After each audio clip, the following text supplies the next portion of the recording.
Welcome back. Okay, so I finished. I really need to start with things other than so and okay then, but like I don't know what else to say to start. Anyway, so I literally just finished a couple of minutes ago an anime from this season. Actually, is it from this season or last season? Fuck it, from this year, called I'm Standing on a Million Lives. It is on Crunchyroll. It is 12 episodes. At the end of the 12th episode, we get that 12 or that season 2 is in production. So it will continue. Now, I didn't know what to think about this one at first cuz it's kind of meh at first and I do genuinely think it gets better later on. I actually did think about to stop watching it cuz I'm just like, okay, I'm not really interested in it. It's not really tickling my fancy. Which kind of makes me sad because I tend to love the isekai fantasy genre. Now, about what type of anime it is, like I said, it's mostly fantasy and isekai, I'd say. But like, it tries to be a drama, and to an extent, it works. It tries to be a comedy. I'm not sure if it works there.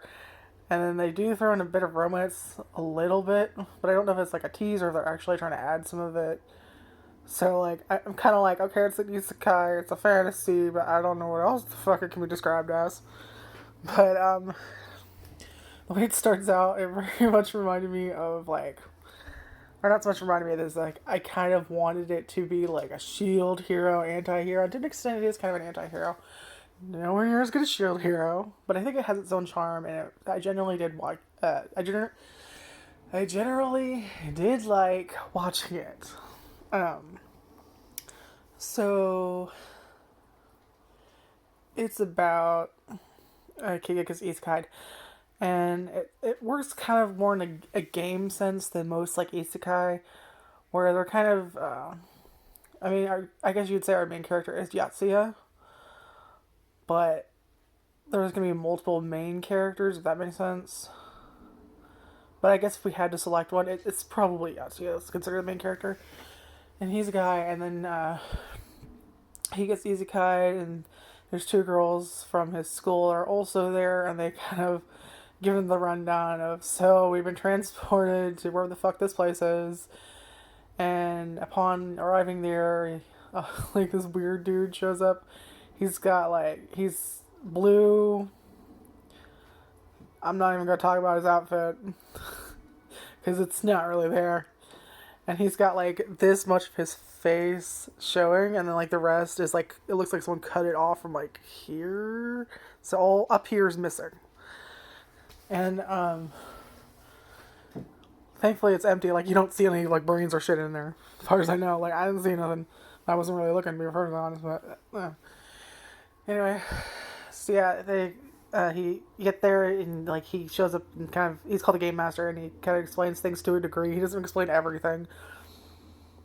And he spins a wheel and then you get a job class and the jobs that are already taken are the blonde haired chick, I can't remember her name. She is a wizard and she has wind attribute or whatever, and then you have this other girl who's a warrior, and then there's different like percentages for the jobs, and Yasuo keeps rolling like the under 5%, so he ends up farmer, and you find out later that you can level up and you can get different jobs, and he ends up getting two more jobs within this the show, and I think they are on the fourth quest.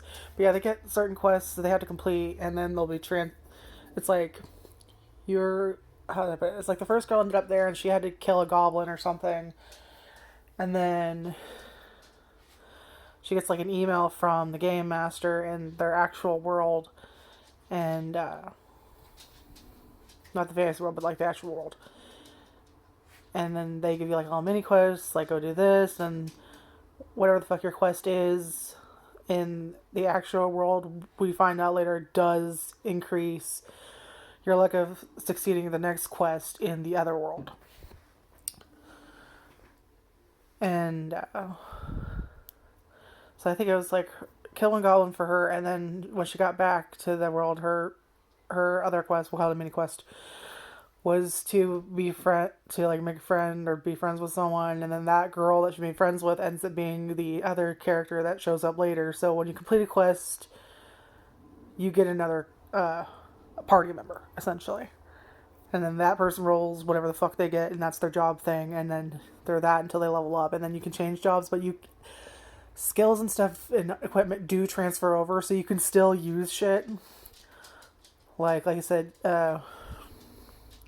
Yatsuya is a farmer at first, and he gets chef, and he can end up, as long as it's possible, you can actually use equipment from other class from your class, but you can't use anyone else's equipment, if that makes sense. But there's more of a kind of a game focus, but it does have like a darkness to it, like a dark, like shit gets real sometimes, and so I can kind of understand some people being like, yeah, not my thing, and then other people like, oh, actually, I do kind of want to stick around. And I'm in that party where I was kind of both. Like, I was very much the, nah, not sure if I want to keep watching. And then now I'm like, yeah, I do want to get season 2. Sorry, my dog is hacking in the background. But yeah, I do want to see season 2. I actually might read the manga if there is one. I didn't really look it up, if I'm perfectly honest. Anyway, but... and it does kind of leave off where we are going to get another party member, probably the start of the second season, and we pretty much know who it's probably going to be. But what I said by darkness is like they each kind of have like something going on in their life. Like the chick who's a warrior, who's the second party member who transferred second after the first one. That's what second means. Sorry, I just ate, so like, I feel like I had to burp. Excuse me. I feel like I have to, but I don't have to yet. Anyway, so I'm hoping I'm not going to talk and just, Anyway, like, she's sick in the real world and can't really do strenuous exercises. Like, they don't explain what the fuck it is. Just that she needs expensive medicine, and it kind of inhibits what she can and can't do. But like we don't see her hacking or anything. Like we don't see anything. That just kind of an exposition of, I need expensive medicine, and I want to join, or I want to become a pharmaceutical researcher, whatever the fuck it was she wanted to be, so I can cure the disease me and my mom have. And you don't know what the fuck the disease is. She doesn't name it. At least not this season. Oh, and the second season, I believe they said it's gonna be July of next year is when we're getting it. And who knows with the pandemic, but. Wait, why are you whining? You were just out. You got full belly. You got water. We got a dog bed. We got it traded out because sister decided we should have the small pink one instead of the big blue one. And we gave that one to the boy.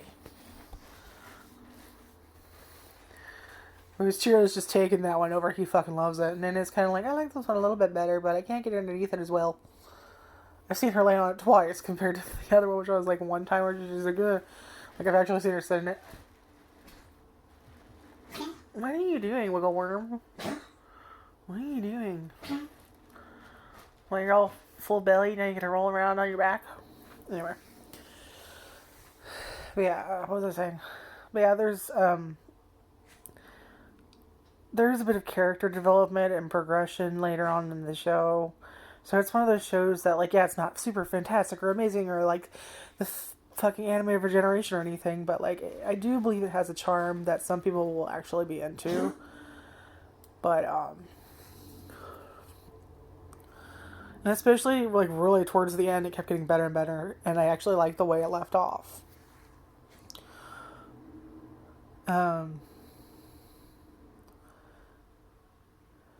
If there's I'm trying to think of anything, like, triggering content. There kind of is in was it third or fourth episode, I think, when we get, I almost want to call this bitch Megaman. I don't know why, because I think her name's Yuka, but where she's kind of being assaulted, is that the right word? But I guess what the story was with her is that she kind of ended up talking smack on like a live like online streaming or something, and her friends women figured out it was her, and which I totally understand them being like, okay, fuck you, what the hell, man. Because, yeah, it was kind of shitty that she was talking behind their back, but what they did was way fucking overboard, and, like, why would you... What? Just don't be friends with her. Like, maybe cuss her out. Like, when instead, 3 girls are holding her down to the bathroom, trying to remove her clothes and film her naked. So you don't actually see everything. Like, you kind of see, like, her bra and, like, her shirt lifted up, so you see her stomach and, like, kind of, like, some of her bra, but... So there's kind of that. And then if you don't like... Well, there's kind of some fucked upness.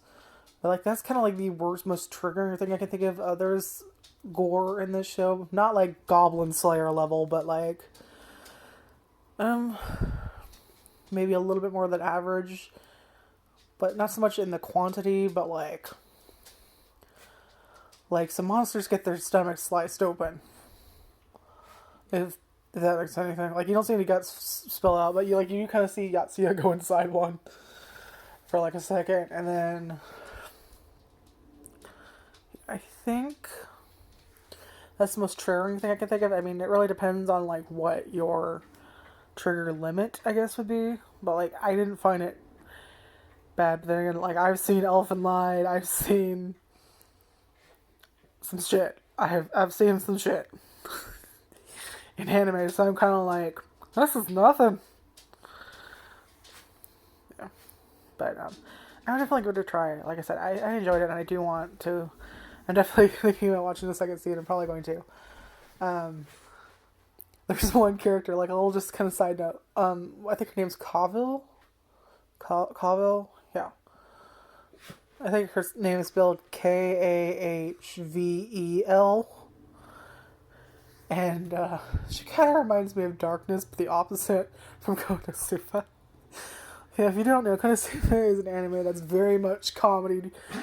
Like, it's kind of its own league of comedy and just kind of self-awareness and parody. Which is also on Crunchyroll, if you're wondering. And I believe there's 2 seasons and a movie. I haven't seen the movie, I have seen both seasons, though. And, like, Darkness is a masochist. She's supposed to be a knight, I think, right? And,